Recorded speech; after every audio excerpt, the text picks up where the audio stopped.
అందరికీ నమస్తే అండి. ప్రమాదాలు అది ప్రకృతి విపత్తుల ద్వారా కొన్ని వస్తాయి, మానవ తప్పిదాల ద్వారా కొన్ని వస్తాయి. ప్రకృతి విపత్తుల ద్వారా ఏదైనా మరణాలు సంభవించినప్పుడు సరే విధిరాత దేవుడు అలాగే రాశాడు అని దేవుడి మీద భారం వేసేస్తాం, దేవుడి మీదే బాధ్యత పెట్టేస్తాం. కానీ మానవ తప్పిదాలతో జరిగినప్పుడు దీనిలో నిర్లక్ష్యం ప్రధాన కారణం, అవినీతి రెండో కారణం. సో ఇక్కడ ఈ బస్సు ప్రమాదాలనే మనం తీసుకుంటే మానవ తప్పిదం అనేది ఒకసారి జరిగినప్పుడు రెండోసారి రిపీట్ అవ్వకుండా చూసుకోవాలిగా. ఒకసారి తప్పు చేస్తే రెండోసారి దాన్ని చేయకుండా ఉండి సరిదిద్దుకుంటే వాడు మనిషి. దాన్ని సరిదిద్దుకోకుండా మళ్ళీ మళ్ళీ అటువంటి తప్పులే జరుగుతుంటే వాడు పశువు కంటే హీనం. ఈ భూమి మీద బతకడం అనవసరం. ఈ మాటలు ట్రాన్స్పోర్ట్ డిపార్ట్మెంట్కి వర్తిస్తాయి 100%. ఎందుకంటే అక్టోబర్ నెలలో అంటే దాదాపుగా ఒక 5 నెలల కిందట కర్నూలులో ఘోరమైన ప్రమాదం జరిగింది. ఒక బస్సు నడి రోడ్డు మీద తగలబడింది. ప్రాణ నష్టం భారీగా జరిగింది. ఆ తర్వాత ఈ రోడ్ ట్రాన్స్పోర్ట్ డిపార్ట్మెంట్ వాళ్ళు హడావిడి చేశారు. రాష్ట్ర వ్యాప్తంగా ప్రైవేట్ ట్రావెల్స్ బస్సుల్ని జల్లెడ పెట్టారు. ఫిట్నెస్ చెక్ చేశారు. అసలు ఎప్పుడు కొన్నారు, ఎక్కడ రిజిస్ట్రేషన్ చేశారు, చలాన్లు ఏమైనా ఉన్నాయా, అనుమతులు ఉన్నాయా, ఏంటి, ఈ సీటింగ్ ఏంటి, స్లీపర్ ఏంటి, ఇది మొత్తం చెక్ చేశారు. చెక్ చేసి చాలా వరకు ఫైన్లు వేశారు. ఫైన్లు వేసి దాదాపుగా 350 బస్సుల మీద ఫైన్లు వేశారు. ఆ తర్వాత ఏం సాధించారు? ఏమైనా ఆపారా? ఇదిగో పలానా బస్సు నిబంధనలకు విరుద్ధంగా ఉంది, పలానా ట్రావెల్స్ వాళ్ళు నిబంధనలకు విరుద్ధంగా నడుపుతున్నారని ఏమైనా ఆపారా? సో తనిఖీలు చేశారు, హడావిడి చేశారు, ఓవర్ యాక్షన్ చేశారు. ఒక 20 రోజుల పాటు విపరీతంగా హడావిడి చేశారు. అమ్మయ్య, అది చూసిన వాళ్ళు, వీళ్ళ హడావిడి చూసిన వాళ్ళు, అమ్మయ్య ఏంటి ట్రాన్స్పోర్ట్ డిపార్ట్మెంట్ వాళ్ళు ఇంతగా పనిచేస్తున్నారని అనుకుంటారు. ఆ ప్రమాదం వీళ్ళకి ఆదాయం తెచ్చిపెట్టింది. దెబ్బగా అప్పుడు వీళ్ళ తనిఖీలతో హడలిపోయిన ప్రైవేట్ ట్రావెల్స్ వాళ్ళందరూ ఏం చేశారు? వాళ్ళందరూ మీటింగ్ పెట్టుకొని ఎంతో తలో కొంత కలెక్ట్ చేసుకొని, బాబు మమ్మల్ని వదిలేయండి, ఏదో మేము వ్యాపారం చేసుకుంటున్నాము, అక్కడెక్కడో ప్రమాదం జరిగింది, దానికి మా అందరినీ బలి చేస్తారేంటి అని చెప్పి వాళ్ళు సాధారణంగానే పొలిటికల్ అప్లికేషన్స్ అవి ఉంటాయి. లోకల్ ఎమ్మెల్యేలకి అండ్ మినిస్టర్లకి తలా కొంత ఇస్తూ ఉంటారు. ఎందుకంటే ట్రావెల్స్ ఆపరేటర్లు ఏమో చిన్న వాళ్ళు కాదు, చాలా పెద్ద రింగ్ మాస్టర్లు ఉంటారు. దీనిలో డబ్బులు గట్టిగా ఉంటాయి అన్నమాట. సో దీంతో ఈ ప్రమాదం జరిగిన తర్వాత కూడా గట్టిగానే లంచాల రూపంలో ఇచ్చారు ట్రాన్స్పోర్ట్ డిపార్ట్మెంట్కి. అందుకే అది జరిగిన తర్వాత, అంటే నేను ఇక్కడ ఎందుకు అంత ఖచ్చితంగా చెప్తున్నానంటే, మళ్ళీ ఎలా జరుగుతుందండి తప్పు? ఇప్పుడు హరికృష్ణ ట్రావెల్స్ మార్కాపురంలో ప్రమాదం జరిగింది. ఎంత నిర్లక్ష్యం! దీనికి ఆ డ్రైవర్ నిర్లక్ష్యం ఒకటో కారణమైతే, ఆ ఆర్టీఏ ఈ రోడ్డు రవాణా శాఖ అధికారుల అవినీతి అండ్ నిర్లక్ష్యం రెండో కారణం. వీళ్ళిద్దరినీ ఏ శిక్ష విధించినా తప్పులేదు. సో అక్కడ హరికృష్ణారెడ్డి యాక్చువల్లీ ఆ బస్సు బయలుదేరినప్పటి నుంచి బాగలేదు, కండిషన్ బాగలేదు.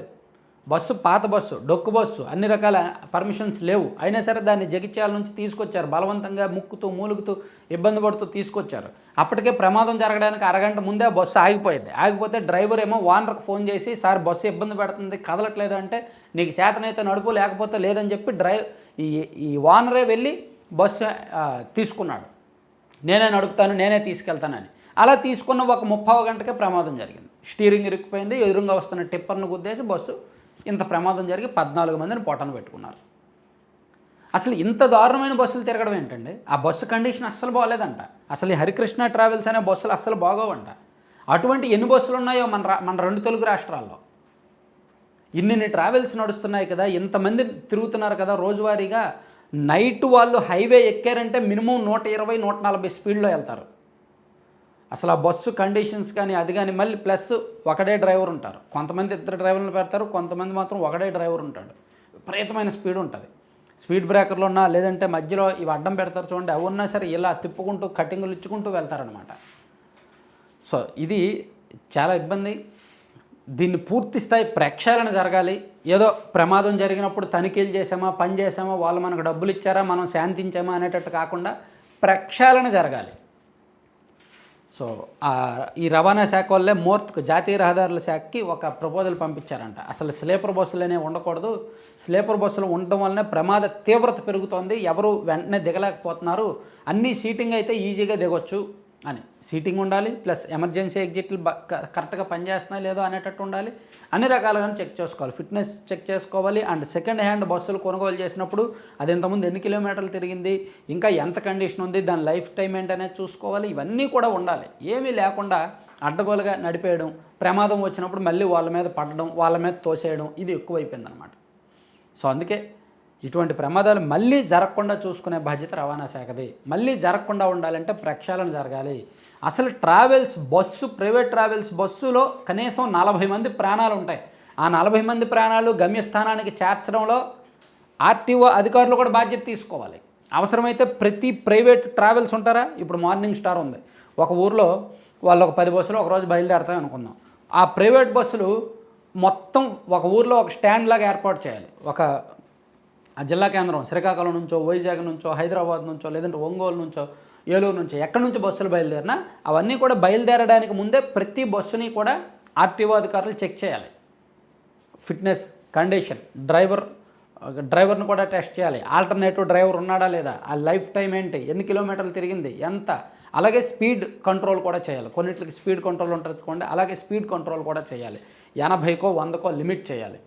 ఇలా కొన్ని రూల్స్ విధిస్తే, కొంత పని చేస్తే కొంచెం ప్రమాదాలు తగ్గుతాయి. అలా కాకుండా ప్రమాదం జరిగినప్పుడు ఒక వారమో 10 రోజులు హడావిడి చేసి డబ్బులు మింగితే మనిషిగా బతకడం వేస్ట్, చచ్చిపోవడం బెటర్ అనమాట. ఆర్టీఓ శాఖలో దీనికి ప్రమాదం కారణమైన వాళ్ళు చచ్చిపోవడం మంచిది. అంతమంది 14 మంది ప్రాణాలు పొట్టన పెట్టుకుని పాపం చేసిన తర్వాత ఇంకా బతకుండడం ఎందుకు? ఆ డబ్బులు తిన్న మాత్రం ఎంతకాలం బతుకుంటారు? సో అందుకే వీలైతే ప్రతి ఊర్లో కూడా ఈ ప్రైవేట్ ట్రావెల్స్ అన్నీ కూడా స్టాండ్ ఒకటి ఏర్పాటు చేయండి. ఆ స్టాండ్ ఏర్పాటు చేయడానికి వీలు లేకపోతే ఆర్టీఓ దానికోసం సెపరేట్గా ఒక స్టాఫ్ ఉండండి, ఒక 2-3 ఉండండి. ప్రతి బస్సుని చెక్ చేయండి, ప్రతి బస్సుకి స్పీడ్ లిమిట్ పెట్టండి. అప్పుడు ప్రమాదాలు ఎందుకు తగ్గవో చూడండి. అలా బాధ్యత తీసుకోవాలి, అలా ప్రక్షాళన చేయాలి. అంతే తప్ప రోడ్డు ప్రమాదాలు జరిగితే అది మనకు ఆదాయ వనరు అన్నట్టు చూడకూడదు. ఇవే ఎక్కువ అవుతున్నాయన్నమాట.